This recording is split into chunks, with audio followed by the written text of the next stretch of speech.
ओम सूर्याय नमः। स्वागत है आप सभी का आपके अपने YouTube चैनल उपासना की उपासना में।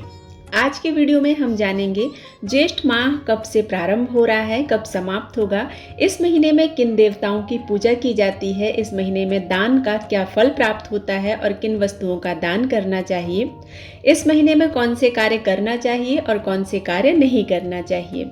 साथ ही इस महीने में हमें क्या खाना चाहिए, क्या नहीं खाना चाहिए, यह संपूर्ण जानकारी आपके साथ शेयर करती हूँ। ज्येष्ठ माह हिंदू कैलेंडर का तीसरा महीना है। इस महीने का स्वामी मंगल होता है। ज्येष्ठ में गर्मी का प्रकोप रहता है, जिस कारण से सूर्य तेज होता है। नदी तालाब सूख जाते हैं, इसलिए इस माह में जल का विशेष महत्व होता है।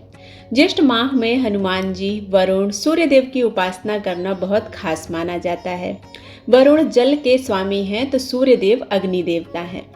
ग्रह दोषों से मुक्ति पाने के लिए इस माह में जल का दान और जल से संबंधित व्रत जैसे निर्जला एकादशी, गंगा दशहरा व्रत करना बहुत ही लाभकारी होते हैं, स्वास्थ्यवर्धक होते हैं।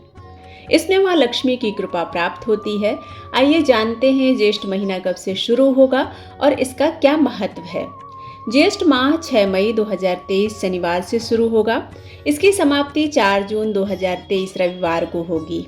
इसके बाद आषाढ़ का महीना शुरू हो जाएगा। ज्येष्ठ में सूर्य सबसे ताकतवर रहता है। यही वजह है कि इस माह में गर्मी तीव्र हो जाती है।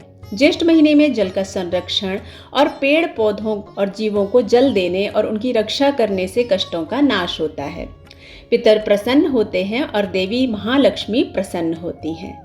ज्योतिष शास्त्र के अनुसार इस माह की पूर्णिमा पर ज्येष्ठा नक्षत्र का संयोग बनने से इस माह को ज्येष्ठ और जेठ कहा जाता है।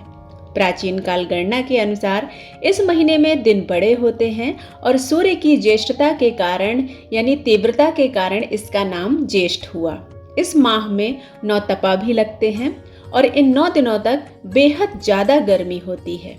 पुराणों के अनुसार ज्येष्ठ के मंगलवार के दिन ही हनुमान जी की मुलाकात भगवान श्री राम से हुई थी, जिसके चलते इस महीने में मंगलवार को व्रत और बजरंगबली की पूजा का खास महत्व होता है। ऐसा करने पर स्वयं बजरंगबली भक्त के सारे संकटों का नाश करते हैं। इसे बड़ा मंगल और बुढ़वा मंगल के नाम। ज्येष्ठ में गर्मी भीषण होती है।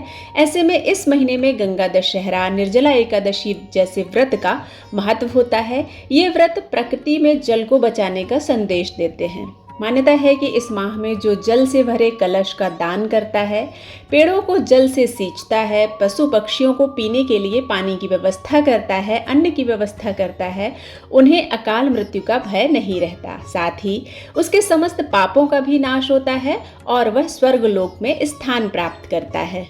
ज्येष्ठ महीने में पड़ने वाले रविवार का विशेष महत्व होता है। इस पूरे महीने में सूर्य देवता की पूजा का विशेष महत्व होता है। इस महीने में जितने भी रविवार पड़ते हैं उन सभी रविवारों का यदि हम व्रत रखते हैं तो कुंडली में यदि सूर्य ग्रह कमजोर है, सूर्य से संबंधित किसी भी तरह की परेशानी है तो वह दूर होती है। सूर्य देवता को प्रातः होते ही उदित सूर्य को अर्घ देना चाहिए। अर्घ में रोली, कुमकुम, अक्षत, सफेद तिल डालना चाहिए, गुड़ डालना चाहिए और इस मिश्रण को भगवान सूर्य को दोनों हाथ ऊपर करके अंगूठे को दूर रखते हुए जल का पात्र लेकर अर्घ अर्पित करना चाहिए। अर्घ अर्पित करते समय ओम सूर्याय नमः, ओम आदित्याय नमः, ओम दिवाकराय नमः, ओम भुवन भास्कराय नमः, ओम खगाय नमः, ओम हिरण्यगर्भाय नमः, ओम रविये नमः, ओम भानु नमः, इन मंत्रों का जाप करते हुए भगवान सूर्य को अर्घ देना चाहिए। अर्घ देते समय अपनी मनोकामना कहते हुए अपने उज्जवल भविष्य की प्रार्थना करना चाहिए। अर्घ समर्पण के बाद सरसों के तेल का दीपक भगवान सूर्य को अर्पित करना चाहिए। भोग में गुड़ का भोग भगवान सूर्य को अर्पित करना चाहिए। ऐसा करने से सूर्य ग्रह मजबूत होता है और जीवन के कष्टों से मुक्ति मिलती है। 2023 में इस बार 5 रविवार पड़ रहे हैं। यदि संभव हो सके तो आप 5 रविवार का व्रत करते हैं तो सूर्य से संबंधित कैसी भी समस्या होगी कुंडली में वह सभी दूर होगी, भविष्य उज्जवल होगा, नौकरी पैसा में वृद्धि होगी। ज्येष्ठ का महीना मंगल देवता से संबंधित होता है। ऐसे में इस महीने में पड़ने वाले मंगलवार को विशेष रूप से उनसे जुड़ी चीजों का दान करना चाहिए, जैसे गुड़ का दान करना चाहिए, मसूर की दाल का दान करना चाहिए। इसके अलावा जेठ के महीने में छाता, जूते, चप्पल, सत्तू, सूती वस्त्र और तिल का दान करना चाहिए। इससे अकाल मृत्यु से रक्षा होती है। इस महीने में दान करते समय जल से संबंधित चीजों का दान करना चाहिए, जैसे फलों में तरबूज, खरबूज, खीरा, इन चीजों का दान करना चाहिए और स्वयं भी ग्रहण करना चाहिए। इस महीने में बेल का फल खाना चाहिए और बेल का रस भी पीना चाहिए। बेल का दान भी करना चाहिए, ज्यादा से ज्यादा पानी पीना चाहिए, दही, लस्सी, छाछ खाना चाहिए। यह सब ठंडी चीजें होती हैं जो हमारी तासीर को ठंडा रखती हैं और हमें स्वस्थ रखती हैं। इस माह में लहसुन, राई, गर्मी करने वाली सब्जियां जैसे बैगन, इन चीजों का उपयोग नहीं करना चाहिए। इस माह में बैगन खाने से दोष लगता है, रोग उत्पन्न होते हैं, यह संतान के लिए शुभ नहीं होता है, इसलिए इस महीने में बैगन का परहेज करना चाहिए। इस माह में हरी सब्जियां, सत्तू, जल वाले फलों का उपयोग काफी मात्रा में करना चाहिए, यह लाभदायक होता है। इस माह में जल की पूजा की जाती है। इस माह में जल को लेकर 2 त्योहार मनाए जाते हैं, गंगा दशहरा और दूसरा निर्जला एकादशी। कहा जाता है कि जो ज्येष्ठ माह के दिन में सोता है वह रोगी होता है। ज्येष्ठ माह में ज्येष्ठ पुत्र या पुत्री का विवाह करना शुभ नहीं माना जाता। इस माह में तिल का दान करने से अकाल मृत्यु से रक्षा होती है। इस माह में शरीर पर तेल नहीं लगाना चाहिए। ज्येष्ठ माह में भगवान सूर्य देव की पूजा की जाती है। सूर्य देव को सूर्य नारायण भी कहा जाता है। नारायण यानी कि श्री हरि विष्णु। ऐसे में पीपल वृक्ष की पूजा अत्यंत श्रेष्ठ फल देती है। ज्येष्ठ माह में प्रातः काल उठकर सूर्य को अर्घ देने के बाद पीपल वृक्ष की पूजा करना चाहिए।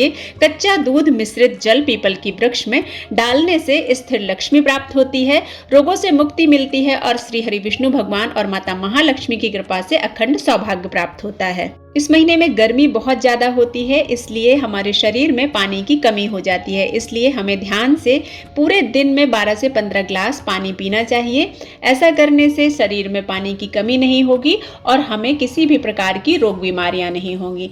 हमें तला हुआ भोजन नहीं खाना चाहिए। सादा और सात्विक और ताजा भोजन करना चाहिए। इस महीने में दोपहर में विश्राम करना बहुत फायदेमंद होता है। दोपहर की धूप में कहीं भी घूमने ना जाएं, घर पर रहकर आराम करें, धार्मिक ग्रंथों का पठन पाठन करें। रोज सुबह और शाम पौधों में जल अर्पित करें, प्यासों को पानी पिलाएं, लोगों को जल पिलाने की व्यवस्था करें, घर में जल की बर्बादी न करें, घड़े सहित जल और पंखे का दान करें, नित्य प्रातः और शाम सूर्य मंत्र का जाप करें। अगर सूर्य से संबंधित कोई समस्या है तो ज्येष्ठ के हर रविवार को उपवास रखना चाहिए। उपवास में आपको नमक का त्याग करना चाहिए। सूर्यास्त के बाद आप मीठा भोजन, गुड़ से बनी हुई पूड़ियाँ, मीठा दलिया ग्रहण कर सकते हैं। ज्येष्ठ के महीने में मंगलवार का महत्व भी बहुत ज्यादा होता है। ज्येष्ठ के मंगलवार को हनुमान जी की विशेष पूजा की जाती है। इस दिन हनुमान जी को तुलसी की माला अर्पित की जाती है। साथ ही हलवा, पूरी, मीठी चीजों का भोग लगाया जाता है।